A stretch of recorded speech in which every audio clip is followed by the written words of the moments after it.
तीसरे में भैंसा, चौथे में माछला, पांचवे में कछुआ, छठवें में मेंढक, सातवें में घोड़ा, आठवें में हाथी, नौवें में चंद्रमा, 10वें में सर्प, 11वें में खड़ी कोयल, 12वें में छेला बकरी, 13वें 14वें में बैल और 15वें 16वें में कल्पवृक्ष का चिन्ह। इस प्रकार 16 स्वर्ग में 14 प्रकार के चिन्ह हैं। ये आकार देव के मुकुट में होते हैं। अब विमानों की मोटाई। विमानों की मोटाई पहले सौधर्म स्वर्ग से लेकर 12वें शस्त्रास्त्र पर्यंत 6 युगलों के 6 स्थान, 13वें आनस से लेकर 16वें अच्युत पर्यंत 2 युगलों का 1 स्थान, 9 ग्रैविकों के 3 स्थान, 9 अनुदिश और 5 अनुत्तरों का 1 स्थान। इन 11 स्थानों संबंधी विमान के नीचे तली में भूमि की मोटाई प्रारंभ में 1121 योजन है। इसके ऊपर क्रमशः 99 योजन कम हुई है। इस प्रकार पहले स्थान वाले विमान में मोटाई 1121 योजन, दूसरे में 1022 योजन, तीसरे में 923 योजन, चौथे में 824 योजन, पांचवें में 725 योजन, छठवें में 626 योजन, सातवें में 527 योजन, आठवें में 428 योजन, नौवें में 329 योजन, 10वें में 230 योजन और 11वें स्थान वाले विमान में मोटाई 131 योजन है। इस मोटाई के ऊपर नगरी, मंदिर आदि अनेक वस्तुओं की रचना है।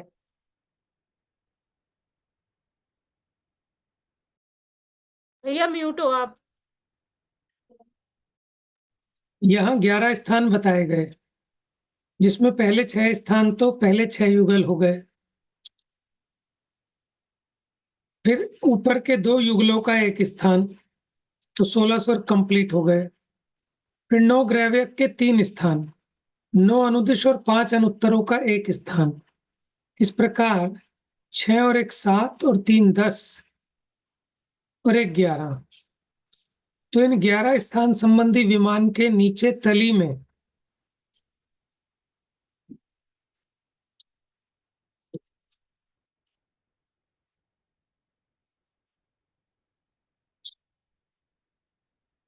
जो विमान है नीचे, यानी भूमि का मतलब खाली जमीन नहीं होता। किसी भी आकृति में नीचे वाली चीज को भूमि और ऊपर वाली चीज को मुख कहते हैं। ठीक है ना? तो यहाँ प्रश्न खड़ा होगा कि वहां भूमि कहाँ से आ गई? तो भूमि का मतलब उसका निचला हिस्सा। तो कितना है? प्रारंभ में 1121 योजन, यानी जो पहला स्थान बताया, यानी सोधर में शान का जो विमान है, उसमें नीचे से वो 121 योजन मोटे हैं। फिर ऊपर 1121 योजन, फिर ऊपर 99 योजन कम होते जा रहे हैं।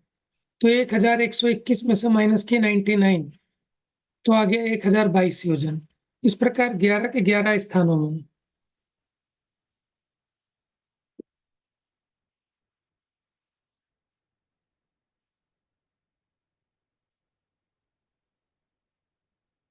तली में भूमि की मोटाई, माने जो विमान है उसकी तली की मोटाई कह रहे हैं एक तरह से, और इसके ऊपर मोटाई के ऊपर फिर नगरी, मंदिर आदि अनेक वस्तुओं की रचना है। विमान के वर्ण पढ़िए। सौधर्म और ऐशान के विमान कृष्ण, नील, रक्त, पीत, श्वेत पांचों वर्णमय हैं। सानत कुमार और महेंद्र के कृष्ण बिना शेष 4 वर्णी, ब्रह्म से लेकर कापिष्ट पर्यंत रक्त, पीत, श्वेत 3 वर्णी, शुक्र से लेकर शैशास्त्र पर्यंत पीत और श्वेत 2 वर्णी, आनत से लेकर अच्युत पर्यंत मात्र श्वेत वर्णी। कल्पातीत सभी विमान अति उज्ज्वल शुक्ल रूप श्वेत वर्णी हैं। वैमानिक देवों के महलों की ऊंचाई पढ़िए। पहले युगल संबंधी देव के महल 600 योजन ऊंचे, दूसरे युगल के 500 योजन, तीसरे युगल के 450 योजन, चौथे युगल के 400 योजन, पांचवें युगल के 350 योजन, छठवें युगल के 300 योजन, सातवें और आठवें युगल के 250 योजन, अधोग्रैवियक के 200 योजन, मध्य ग्रैवियक के 150 योजन, ऊपरी ग्रैवियक के 100 योजन, 9 अनुदिशों के 50 योजन और 5 अनुत्तरों संबंधी देवों के महल 25 योजन ऊंचे अच्छा, हैं। कोई मुझे बताएगा कि ऊपर ऊपर जा रहे हैं तो आपने नोटिस किया कि महलों की ऊंचाई कम होती जा रही है, तो कौन बताएगा इसका लॉजिक, ऐसा क्यों? परिग्रह परिग्रह कम हो रहा है उनका। और बताओ। ये शरीर की ऊंचाई भी कम है, इसलिए महल की ऊंचाई कम होगी। सही है ना, क्योंकि शरीर की ऊंचाई कम होती जाती है ऊपर ऊपर, तो महल की ऊंचाई भी कम कम होती जाएगी। पढ़िए। अपने अपने महल की ऊंचाई के 5वें भाग लंबाई और 10वें भाग चौड़ाई, 10वें भाग प्रमाण चौड़ाई है। जैसे पहले युगल संबंधी महल 600 योजन ऊंचे, 120 योजन लंबे और 60 योजन चौड़े हैं। अब देवांगनाओं के महलों की ऊंचाई, पहले युगल में देवियों के महल 500 योजन ऊंचे, दूसरे में 450 योजन, तीसरे में 400 योजन, चौथे में 350 योजन, पांचवें में 300 योजन, छठवें में 250 योजन, सातवें और आठवें में 200 योजन ऊंचे हैं। यहाँ भी ऊंचाई के 5वें भाग लंबाई और 10वें भाग चौड़ाई है। अब चर्चा करेंगे सोधर्म स्वर्ग की। पढ़िए। मतलब भैया 16 स्वर्ग तक होते हैं देवांगनाओं के महल ना, उसके ऊपर नहीं होते ग्रैविकों में। देखो,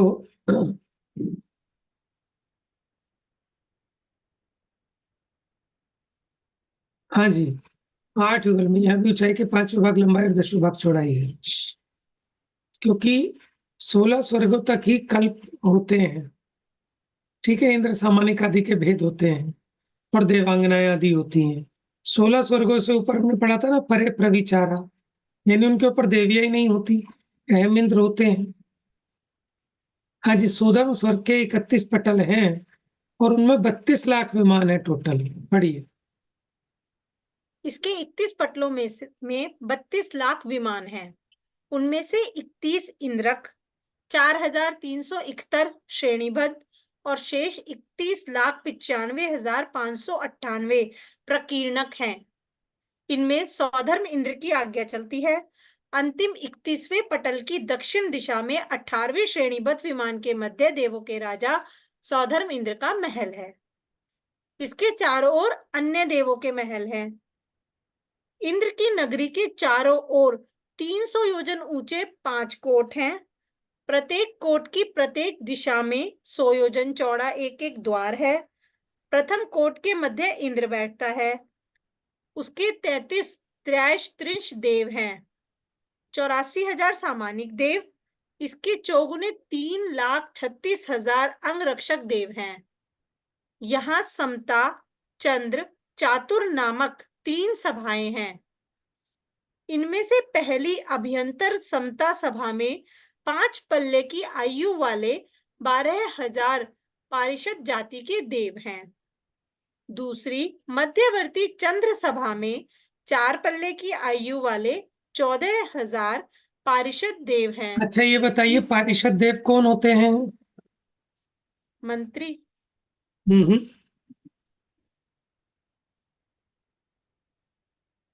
बताइए पारिषद देव कौन होते हैं?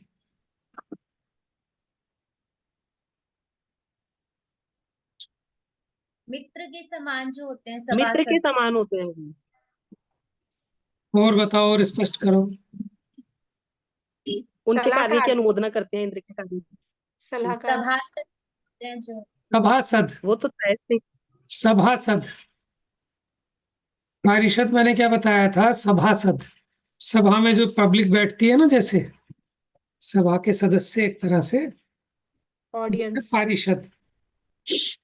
जैसे निगम पार्षद होता है तो ये पारिषद उसी से बना होगा, पार्षद से, या पार्षद उससे बना दिया इन्होंने, पारिषद से। जो कम्युनिटी हॉल में बैठेंगे वो निगम पार्षद होते हैं, तो वही ऐसे पारिषद जो राजा की इंद्र की सभा में बैठने वाले हैं सदस्य, सभासद, ठीक है, उन्हें कहते हैं पारिषद। हाँ जी, पहली सभा वाले पहली सभा वाले प्रत्येक देव संबंधी 2.5 पल्ले की आयु वाली 700 देवियां हैं। दूसरी सभा वाले प्रत्येक देव संबंधी 2 पल्ले की आयु वाली 600 देवियां हैं। तीसरी चातुरी सभा वाले प्रत्येक देव संबंधी 1.5 पल्ले की आयु वाली 500 देवियां हैं। जिस देव की जितनी देवी हैं, वे सभी अपने मूल शरीर सहित उतने ही विक्रियामय रूप बनाने में समर्थ हैं। 1 मिनट देखिए, यहाँ 3 सभाएं बताई उसकी, समता सभा, चंद्र सभा और चातुर। तो समता वाली सबसे अंदर है। यहाँ 5 पल्ले की आयु वाले 12,000 पारिषद जाति के देव हैं। फिर दूसरी मध्यवर्ती चंद्र सभा में 4 पल्ले की आयु वाले 14,000 पारिषद देव। तीसरी बाह्य चातुर सभा में 3 पल्ले की आयु वाले 16,000 पारिषद देव हैं। अब पहली सभा वाले प्रत्येक देव की 2.5 पल्ले की आयु वाली 700 देवियां, एक एक देव की 700 देवियां हैं, और एक एक देवी है। अच्छा, दूसरी सभा में 2 पल्ले की आयु वाली 600, तीसरी सभा में 1.5 पल्ले की आयु वाली 500 देवियां हैं। जिस देव की जितनी देवी हैं, वे सभी अपने मूल शरीर सहित उतने ही विक्रियामय रूप बनाने में समर्थ हैं। क्या बात समझ में आई इससे? ये क्या कह रहे हैं? जिस देव की जितनी देवी है, जैसे मान लो पहली सभा के देव थे, हर एक देव की 700 देवी थी, तो वे सभी हर एक मैंने 700 की 700 देवियां अपने मूल शरीर सहित उतने ही विक्रियामय रूप बनाने में समर्थ है। इससे पता लगता है जिसकी 700 देवियां हैं, तो वो हर एक देवी 700 विक्रिया बना सकती है। दूसरी देवी भी 700 विक्रिया। आगे पढ़िए। भैया इसको ऐसे भी तो कह सकते हैं कि वो देव 700 रूप बना सकता है।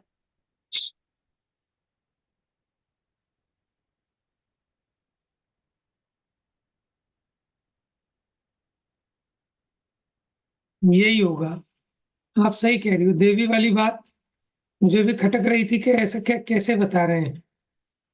तो ये देव के लिए है, यानी उसकी जितनी देवियां हैं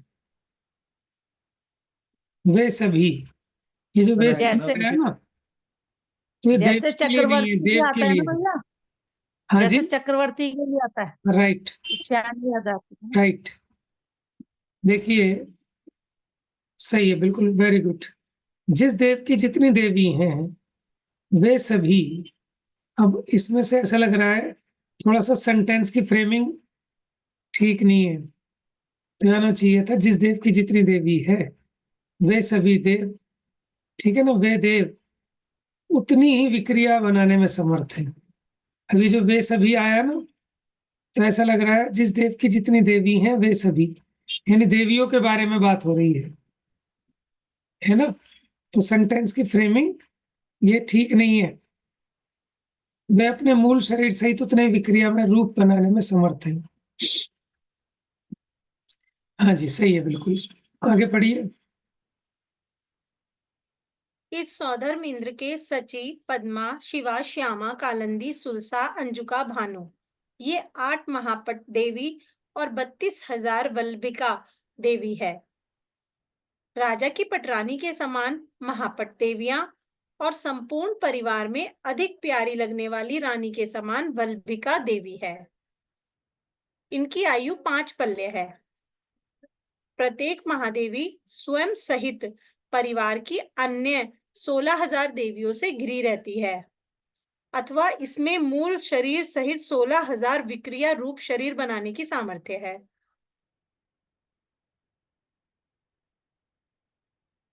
भैया म्यूट हो आप। देखिए, प्रत्येक सोधर्म इंद्र के 8 महापट्ट देवी हैं और 32,000 वल्लभिका देवी हैं। तो जैसे राजा की पटरानी होती है, ऐसे महापट्ट देवियां। ठीक है। उसके अलावा जो बाकी देवियां, उनमें जो परिवार में अधिक प्यारी लगने वाली रानी के समान वल्लभिका देवियां हैं। ये 5 पल्ले की आयु वाली है। प्रत्येक महादेवी स्वयं सहित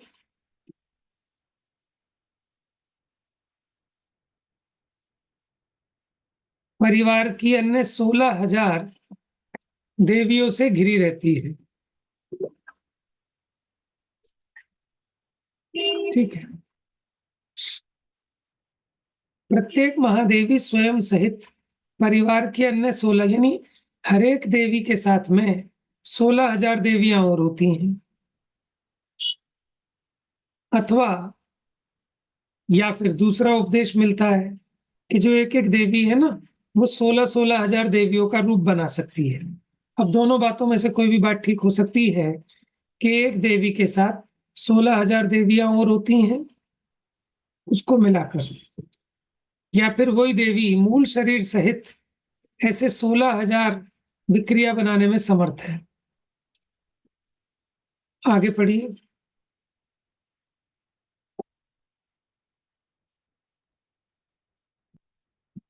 सौधर्म इंद्र की बैल, घोड़ा, रथ, हाथी, प्यादा, गंधर्व, नृत्यकारिणी, ये 7 प्रकार की सेना है।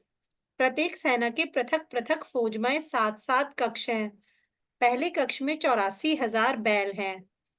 इससे आगे दुगने दुगने होने से दूसरे में 1,68,000, तीसरे में 3,36,000, चौथे में 6,72,000, पांचवे में 13,44,000, छठवें में 26,88,000, सातवें में 53,76,000 बैल होने से सब मिलकर 1,06,68,000 बैल हैं।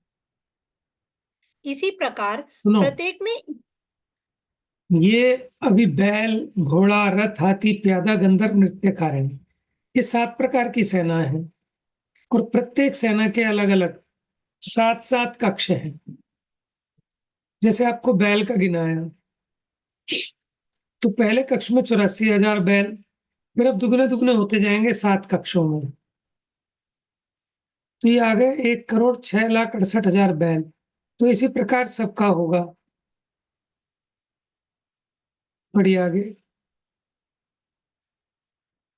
इसी प्रकार प्रत्येक में इतनी ही संख्या वाले 7-7 कक्ष हो जाने से 49 कक्षों के सब मिलकर 7,46,76,000 देव हो जाते हैं। 1,06,00,000 को 7 से गुना कर लिया। इनमें से क्रमशः दाम, यष्टि, हरिदामा, मातली, ऐरावत, वायु, अरिष्टयशा, ये 6 पुरुष वेदी सेना के महत्तर सबसे बड़े प्रधान नायक हैं। नित्यकारिणी सेना में नीलांजना नामक देवी महत्तरी है। जैसे यहाँ बहुत मनुष्यों का मुखिया चौधरी होता है, उसी प्रकार इन 7 सेना के नायक ये महत्तर हैं। सेना वाले इन सभी देवों तथा महत्तरों की आयु 1 पल्ले है। देखो, ये नीलांजना जो नृत्यकारिणी सेना है, उसकी महत्तरी है, माने हेड है। ये कहाँ आई थी नीलांजना? आदिनाथ भगवान की सभा में हाँ, राजा ऋषभदेव। ठीक है। आगे पढ़िए। सौधर्मेंद्र के बालक नामक अभियोग देव है। 1 पल्ले की आयु वाला यह जम्बू द्वीप प्रमाण 1,00,000 योजन चौड़े वाहन रूप विक्रिया करने में समर्थ है, इससे अधिक नहीं। यह तीर्थंकर भगवान के जन्म कल्याणक में 1,00,000 योजन चौड़ा ऐरावत हाथी बनता है। प्रत्येक की 600 देवी हैं।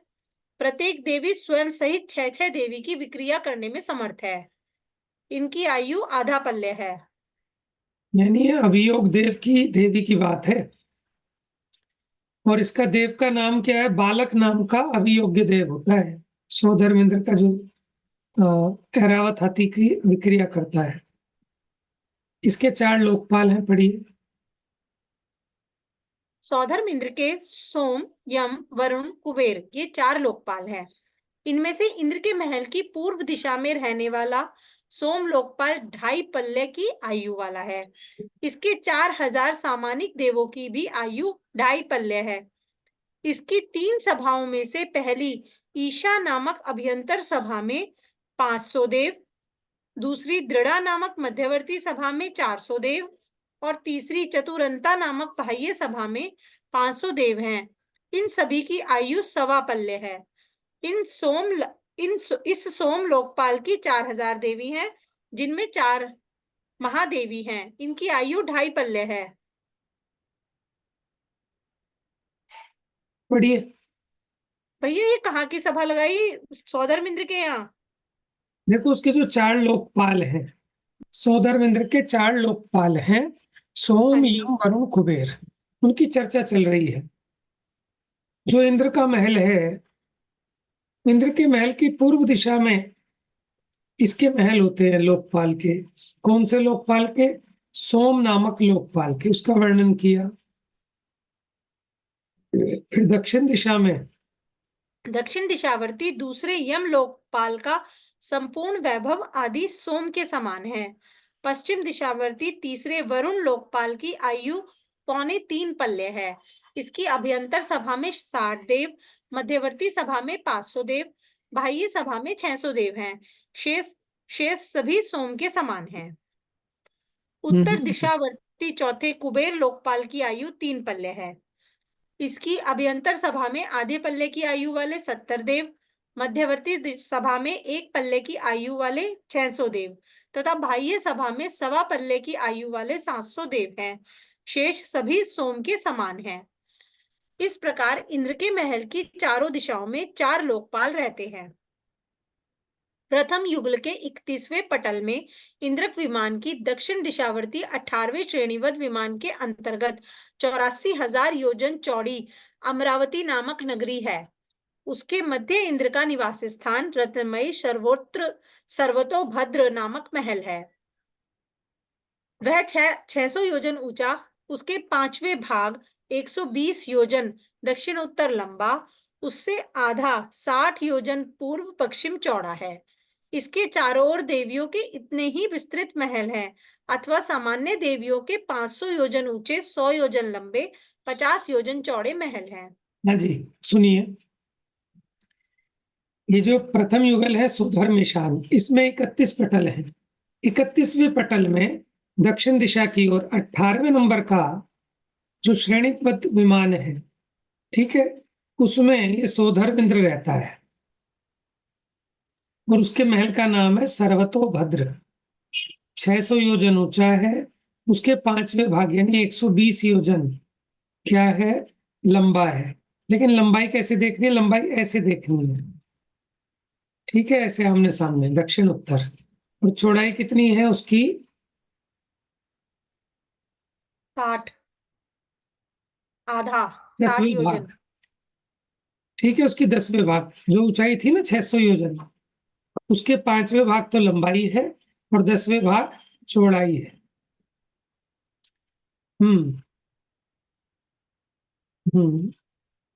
इसके चारों ओर, माने जो इसका सोधर्म इंद्र का महल है, इसके चारों ओर देवियों के इतने बड़े बड़े महल हैं, अथवा 500 योजन ऊंचे, 100 योजन लंबे, 50 योजन चौड़े महल हैं।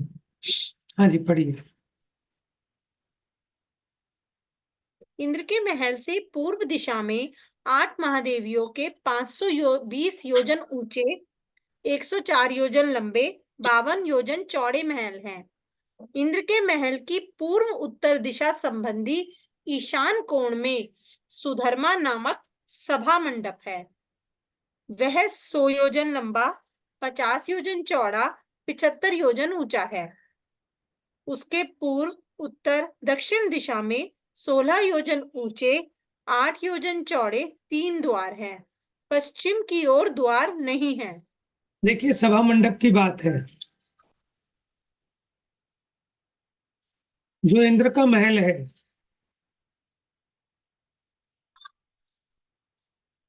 इंद्र के महल की ईशान कोण में सुधर्मा नामक एक सभा मंडप है, ठीक है, और उस सभा मंडप में 3 द्वार हैं, पश्चिम की ओर द्वार नहीं है। अब उस सभा मंडप के बीच में इंद्र को बैठने के लिए एक सिंहासन है।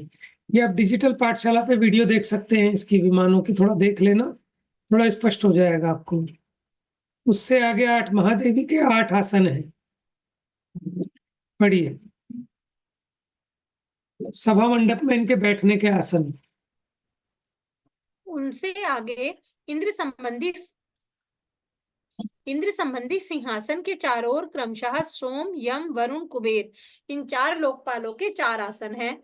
इंद्र के आसन से पूर्व दक्षिण के मध्य आग्नेय कोण और दक्षिण पश्चिम के मध्य नैऋत्य कोण में 3 जाति के पारिषद देव संबंधी क्रमशः 12,000, 14,000 और 16,000 सिंहासन हैं।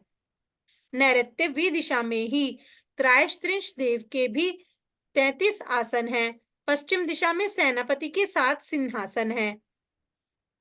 84,000 सामानिक देवों में से 42,000 के वायव्य और 42,000 के ईशान दिशा में आसन हैं। 3,36,000 आत्मरक्षक देवों में से प्रत्येक दिशा में 84,000 के आसन हैं। इस प्रकार सभा मंडप के भीतर 4,62,053 रत्नमय सिंहासन हैं, उन पर देव बैठते हैं। उस सभा मंडप के आगे पूर्व दिशा में 1 योजन चौड़ा, 36 योजन ऊंचा एक मान स्तंभ है। उसके नीचे एक वज्रमयी पीठ है। उसके चारों ओर 1 कोस चौड़ी गोलाकार 12 धाराएं होने से वह मान स्तंभ 12 कोण संयुक्त गोलाकार है। अब इसकी देखो धाराएं परिधि कैसी होती हैं, है तो गोल, लेकिन गोल में भी जैसे आप ये देखो, गोल में भी थोड़ा थोड़ा ऐसे किनारे बनाओ, ऐसे टेढ़े टेढ़े करके, ठीक है ना, थोड़े किसी एंगल पे मोड़ो, ऐसे 2 टाइल है, ठीक है। फिर इसके इधर जैसे आप पेंटागन टाइप बनाए, ऐसे कितनी धाराएं हैं इसमें, 12 धाराएं होने से, समझ गए आप, यानी 12 टाइलें ऐसे ऐसे, पूरी गोल नहीं होंगी, लेकिन उसमें धारियां दिखेंगी ऐसी आपको। कई जगह होते हैं इस तरह के मान स्तंभ। इस मान स्तंभ में 1 कोस लंबे, इसकी परिधि 12 कोस की है, क्योंकि इसमें एक कोस चौड़ी 12 ही धाराएं हैं। इस मान स्तंभ में 1 कोस लंबे, पाव कोस 500 धनुष चौड़े रत्नों की सांकल से जड़ित छीके लटक रहे हैं। उनमें रत्नमयी करंड पिटारे रखे हैं।